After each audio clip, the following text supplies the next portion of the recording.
Постојат многу приказни, многу мистерии кои се истреплетени и се раскажуваат околу судбината на тој црн Мерцедес, кој секој ден застанувал пред клиничкиот центар во Лјубљана. Денес веројатно многу појасно можеме да кажеме дека всушност нема мистерија ништо во целата таа работа, бидејќи тој Мерцедес тргнал од овде, од Брдо кај крај, каде што секој ден се подготвувала храната за маршалот Јосип Брз Тито и со помош на тој Мерцедес подоцна се носела во клиничкиот центар. Тоа го правеле Јоже Осели, неговата сопруга Метка, кој во тој период од некаде 3 јануари 1980 година до 4 мај 1980 година биле перманентно заедно со маршалот Јосип Брз Тито. Има многу приказни околу некој црн Мерцедес кој постоја на секој ден доаѓал пред клиничкиот центар. Ја би сакал со вас тука таа приказна да ја раскажем, бидејќи постоја најразлични спекулации. Те во тој црн Мерцедес се наоѓа Јованка Броз, те се наоѓаат некои непознати личности и така натаму. Приказната веројатно е многу попрозаична и многу по-нормална, бидејќи секој ден од овде, од Брдо кај Крањ, со помош на тој црн Мерцедес се носеше храната не само за маршалот Тито, туку и за целиот тој конзилиум и тој кабинет негов кој беше сместен во тој 7-ми кат на клиничкиот центар во Лјубљана. Тоа е вистината веројатно на тој црн Мерцедес. Само тоа е истина о томе. Могу вам реći da mi smo u početku čak, da vam kažem, išli bez spremstva. Mi smo išli kao inkognito svaki dan za doručak, ručak i večeru u Ljubljani.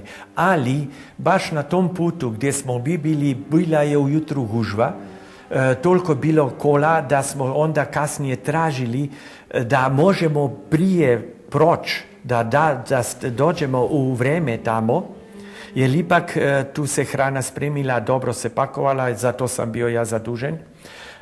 I da pravo vreme da se dođe u klinički centar. Kasnije... Вие храната ја правите овде, нели? Да, све е било кувано, спремljeno tu. Вела дека срцето до крајот на неговиот живот и во текот на тоа лекување поприлично здраво и дека тоа успева да го одржи толку време и по таа коматозна состојба во живот председателот Тито. Ja, jaz mislim da je bil to glavni vzrok, da so vsi organi bili zaradi tega prizadeti, zaradi visoke temperature. Ker to je osnovni moj, kako bi rekel, vzrok, zakaj se Tita ni bilo mogoče pozdraviti. Значи здраво е срцето на маршалот Тито и тоа го држи толку долго време во кома во живот. Он je imel razmeroma dobro srce, ne? Dosti močno srce, ampak funkcija ledvic, pa s tem, da je imela tako visoko temperaturo, pa infekt, ki je povzročil visoko temperaturo, se ni dal pozdraviti. Ne? Дали Јосип Брз Тито прозбора непосредно неколку минути пред неговата смрт? Тоа ќе остане енигма, бидејќи всушност докторите велат дека Јосип Брз Тито, кога лага во клиничкиот центар во Лјубљана, кога отпочна тој процес на операција, кога паѓа во кома, всушност му се извадени вештачките вилици и токму во тој момент кога сака нешто да каже, таа негова последна порака и без малку не може да се слушне, бидејќи тие тонови кои ги испушта се всушност неразбирливи за останатите луѓе. Значи на 4 мај некаде околу 15 часот, значи неколку минути пред да почини маршалот Тито, тој се буди од таа длабока кома во која се наоѓа веќе неколку недели пред тоа, се обидува нешто да каже, меѓутоа не е во состојба и веднаш после починува. Da, to je, kažem, verovatno neki moment nekih posebnih ljudi, ali ja mislim po zdravstvenom stanju i po stanju duha predsjednika Tita da je bio neki posebni čovjek, da se to moglo desiti, da je to u stvari bila istina, ali da kasnije kad su svi doktori došli tamo i kad su vidjeli, prestalo je biti srce na svim tim instrumentima, se vidjelo da je stvarno predsjednik u tom momentu umro. Дури многу од докторите велат дека всушност и да сакал нешто да каже, не можел бидејќи му биле извадени забите.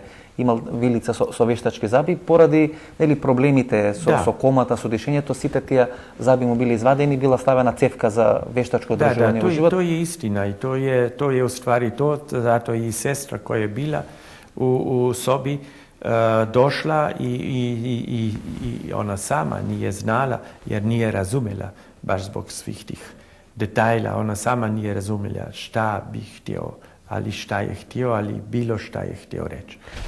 На 4. мај 1980 година во 15 часот и 5 минути тука позади нас во клиничкиот центар во Лјубљана почина маршалот Јосип Брос Тито. Дали на вистина историјата ќе потврди дека токму тој ден и токму тој сат маршалот Јосип Брос Тито замина од овој свет? Вие цело време бевте во клиничкиот центар доека се лекуваше тама маршалот Тито. Тој беше сместен на 7-миот кат, а вашата екипа, вашето оделение беше еден кат над него, на 8-миот кат. Jaz sem bil praktično vseh 5 mesecev sem bil tam na kliniki. Mislim, da sem bil 7 ali 8-krat sem spal doma, drugače sem bil vedno tam v svoji sobi. Господине Драго, дали очекувавте, рековте дека ви јавија утрината на 4 мај дека е состојбата многу тешка, дали очекувате дека тој 4 мај ќе се случи најлошото? Дали претпоставувавте дека во вашето дежурство ќе дојде таа вест дека маршалот Јосип Брос Тито починал? Nisam očekivao. Ja sam znao da je on na dijalizi. U stvari on je išao na dijalizu jer on bi se možda izvukao, ali su otkazali bubrezi. I onda je išao na dijalizu i poslije toga je bilo stalno teško stanje. I rijetko se koje ujutro probudili, mislim, isvanuo dan da bi doktori rekli da je dobro. Tako da smo očekivali ne baš tako brzo. Gospodin Јошко, кој ви јавува дека маршалот умира на 4. мај во 15 часот и 5 минути или од 980 година? Ja sam to jutro, prethodno večer sam ja planirao, pošto sam ja jedan puta u nedelju dana dolazio za Beograd, da uzem preobuku, sve što kaže što mi treba za tamo i to jutro, prethodno večer ja razgovaram sa lekarima. Kaže, znaš šta kaže večeras? Kaže, imao par ovih trzaja, ovih očnih mišića, ovih nerava. Kapacite. Da. Dobro, to je posle, su mi rekli, to je ono pred kraj. I ja sam ujutro rano krenuo za Beograd, došao kući, presvukao se, neki drugari me zvali i bili su tu, prodali kola u Bubanj Putoku, oni su iz Inđije. Ja imam do Inđije, do nas, ja ih odvezem stvarno tamo i seli smo tamo i ja sam naprosto imao neki osjećaj. Ja sam sedeo tamo, ali tu je bilo 10-ak ljudi. Ja sam samo sedeo, pio špricer i ćuto celo vreme i u 3 sata, u 3 sata ja kažem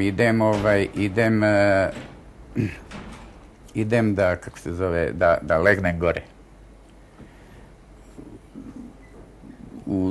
Tamo u toj kući ja sam uvek imao svoju sobicu, jednu gore iza lovačkog sezona. Prvi put oni kažu, pa eno gore ti otključu, ne, ja ću da legnem ovde